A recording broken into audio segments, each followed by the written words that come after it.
L'Afrique. L'Afrique est un taudis. Oui, tu l'as bien entendu.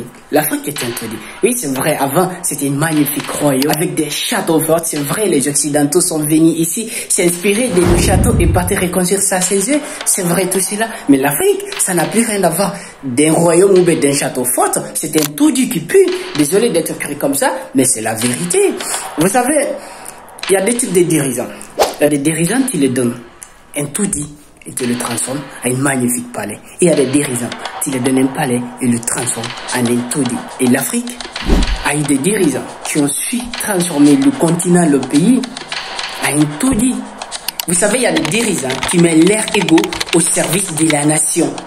Et il y a des dirigeants qui mettent la nation au service de leur ego.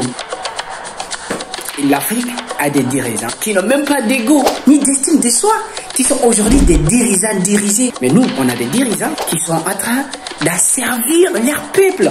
Tout un continent, voyez-vous, et ça fait mal au fait. Alors qu'on a tous chez nous pour être le décideur du monde libre.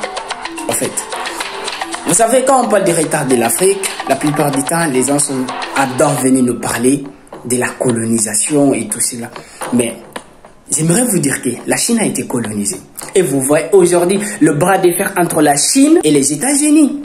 Le Singapour a été colonisé. La Guinée et le Ghana, je crois bien, ils ont pris leur indépendance avant le Singapour. Mais aujourd'hui, prenez le PIB de la Guinée, du Ghana, et comparé à celui du Singapour. Est-ce qu'il y a photo? Il n'y a pas de photo. Au niveau de l'indice de développement humain, tout, ça n'a rien à voir. Alors que les deux pays ont été colonisés. Qu'est-ce qui s'est passé? Il y a eu des dirigeants qui ont transformé le taudis en palais. Il y a eu des dirigeants qui ont transformé le palais en taudis. Aujourd'hui, moi, mon message est pour le peuple. Je veux que nous soyons tous individuellement excellents dans tout ce que nous faisons, dans tout ce que nous entreprenons. Parce que si nous sommes individuellement excellents et bons dans nos domaines, jamais on va accepter des dirigeants médiocres qui sont en train de tirer ce beau continent, cette magnifique royaume au plus bas des jours en jour. Aujourd'hui, je veux que nous soyons conscients qu'on ne nous laisse pas diviser pour régner, qu'on ne tombe plus dans ces débats bassesses, débats de communautarité ou de quoi que ce soit.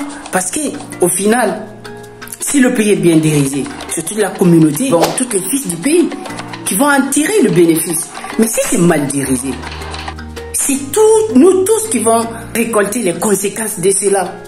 Chers compatriotes, chers Africains, exigeons le meilleur parce que nous méritons le meilleur. Prenons conscience.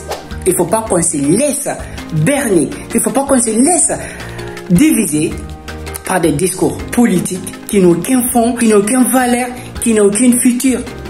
Si ce n'est de nous diviser et profiter de nous et nous asservir.